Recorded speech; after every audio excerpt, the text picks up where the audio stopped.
What's going on, guys? This is Chandler Smith, and I'm really excited and nervous about the video today because it's something I've wanted to talk about for a long time, but I don't want it to come off as arrogant because I want to explain the difference between someone who's poor and someone who's wealthy and kind of everyone in between and why they fall into the category that they do. So I'm going to explain some huge principles on things that you can do to make sure that you maximize your wealth. So with that being said, let's jump into it.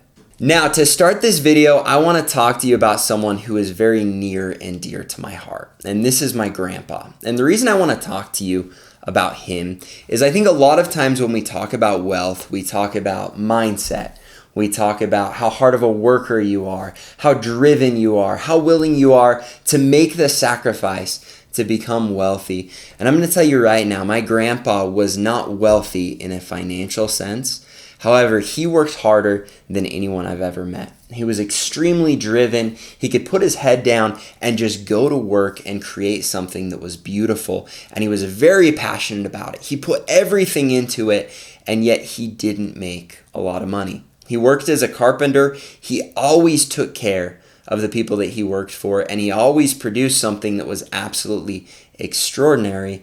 However, he was in a situation where for some reason he never got to the point where he was very wealthy. And that's why I want to kind of put a lot of these things to rest, because I'm sorry, if you're the hardest worker in the room, if you're more driven than anyone else, if you're willing to make more sacrifices, if you're willing to do all of those things, that is not the perfect equation to become wealthy. As a matter of fact, what I've found is all of those things are essential to becoming successful and to becoming wealthy, but they only work if one other principle is applied. And that one principle that my grandpa missed, and it wasn't a fault of his own, but it's finding a job where when you do all of those things, it pays you higher than other jobs. Now, I know you're like, well, no crap, Chandler, obviously. But the thing is if you're working a job where the most you can make an hour is $20 an hour, then it doesn't matter how hard you work.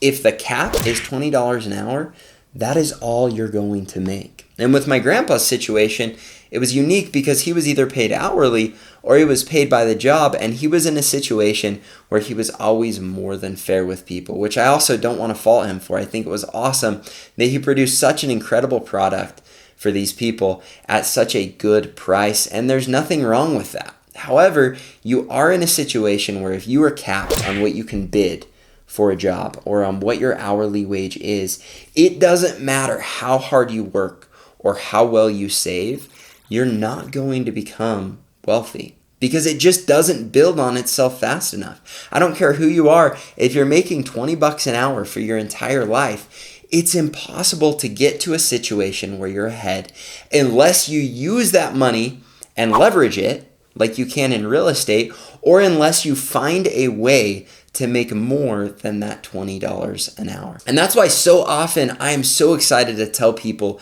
about a sales job or about other opportunities where the cap is endless, where you're in a situation where the harder you work, the more sacrifice you make, the more you're willing to put in, the more that you can make, and then learning how to leverage that into training other people to do what you do, or into using the money you've made and leveraging it in real estate. That then gives you the ability to push your cap higher and higher, to where you might make $20 an hour now, but then it can go to 50, and then 100, and then 500, and then 1,000, and then 10,000, to the point where there is no limit. But I am telling you right now, if you do not find a job or a way to invest your money to where you can leverage that skill set to pay you more per hour, it will be impossible for you ever to become wealthy. And the big reason I wanted to do this video is I have so many people that come to me and they say, Chandler, I really want to get ahead. I want to put myself in a good place. And I say, awesome, what's your plan? And they say, well, I'm going to go to college for 4 years.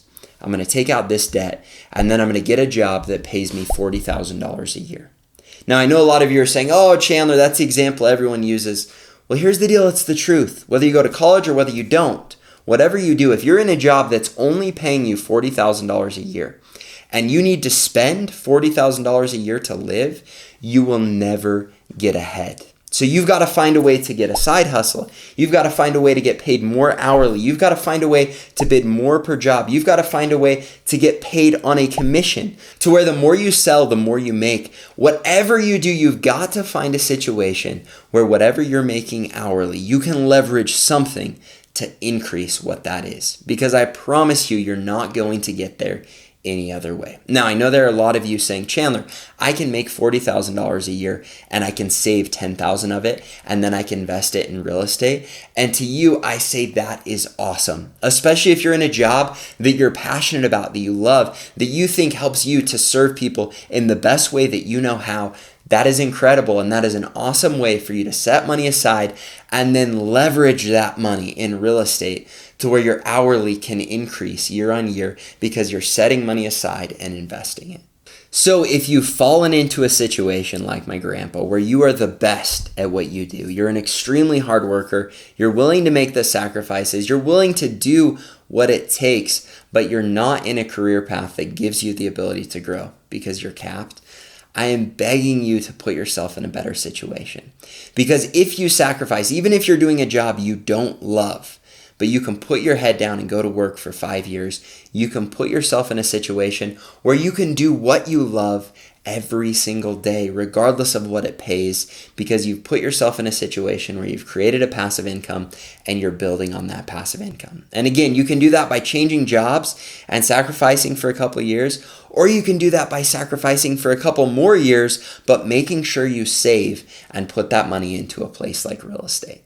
So the big point I want to make in this video is please find a way to leverage yourself or to leverage your money to where every year you're finding a way where 1 hour worked by you gets paid more and more every single year. And even if it's a slower path than the path I've taken through door-to-door sales, where if I work harder, I can get paid a bigger commission. And if I recruit people to come and work and I train them properly, and then they can all put on accounts, I make more and more every hour that I work. Or by investing in real estate, even if you don't choose that path, find a path that gives you the ability to make more and more every hour, every year than you did the year previous, because then you will be on a path to creating wealth. But you will never create wealth if all the money you have coming in never increases and if you're always spending all of that money that's coming in. So with that being said, I really hope this video helps you to build wealth and then take that wealth and put it into real estate so that you can build a huge passive income for yourself. And if you enjoyed this video, please push the like button and subscribe to the channel, and we'll look forward to seeing you in the future videos. Thanks guys, have a great day.